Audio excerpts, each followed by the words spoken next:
मुक्ताईनगर तालुक्यातील अंतुर्ली येथे तापीमाई दूध उत्पादक शेतकरी संस्थेची वार्षिक सर्वसाधारण सभा संस्थेचे अध्यक्ष कृषीराज दिनेश पाटील यांच्या अध्यक्षतेखाली उत्साहपूर्ण वातावरणात संपन्न झाली। अंतुर्ली येथील तापीमाई दूध उत्पादक शेतकरी सहकारी संस्थेची वार्षिक सर्वसाधारण सभा संस्थेचे अध्यक्ष कृषीरत्न दिनेश पाटील यांच्या अध्यक्षतेखाली उत्साहपूर्ण वातावरणात संपन्न झाली। यावेळी संस्थेच्या कामकाजाचा आढावा घेताना अध्यक्ष दिनेश पाटील यांनी सांगितले की सन 2025-26 या आर्थिक वर्षात संस्थेची वार्षिक उलाढाल 2,87,00,000 रुपये इतकी झाली असून संस्थेला 1,87,283 रुपये निव्वळ नफा झाला आहे। या नफ्यातून नियमित दूध पुरवठा करणाऱ्या सभासदांना 35,705 रुपयांचा बोनस तसेच 26,500 रुपयांच्या भेटवस्तू देण्यात येणार असल्याची घोषणा करण्यात आली। याशिवाय संस्थेचे नियमित दूध उत्पादक सभासदांना दुग्ध व्यवसायाला चालना मिळावी या उद्देशाने म्हैस खरेदीसाठी मशीनच्या किमतीच्या 50% रक्कम बिनवाजवी स्वरूपात उपलब्ध करून देण्यात येणार असल्याचे देखील जाहीर करण्यात आले।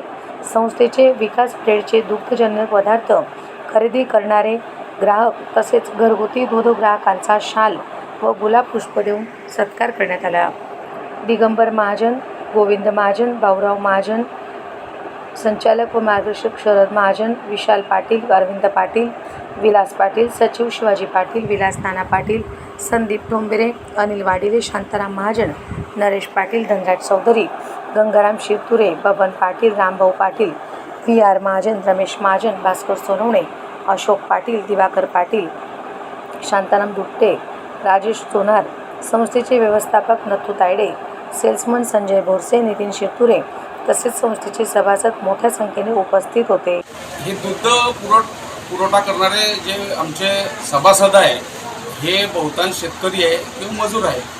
तर निसर्ग केव्हा घालू शकतो याचं पुरेपूर उदाहरण म्हणजे आमच्याकडे दरवर्षी कोणत्या स्वरूपात वादळ नैसर्गिक आपत्ती येते।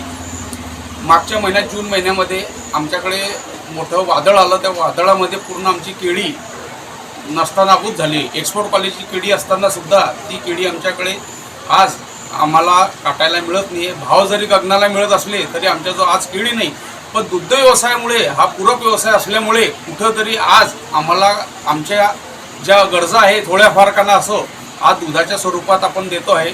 आज दुधाचा भाव पाहिला सर तर खूप नाममात्र आहे। जवळजवळ गाईच्या दुधाला 100 रुपये आणि म्हशीच्या दुधाला 150 रुपये दूध मिळायला पाहिजे। कारण ह्या धंद्याकडे बघण्याचा नवीन पिढीचा जो दृष्टिकोन आहे तो खूप चुकीचा आहे।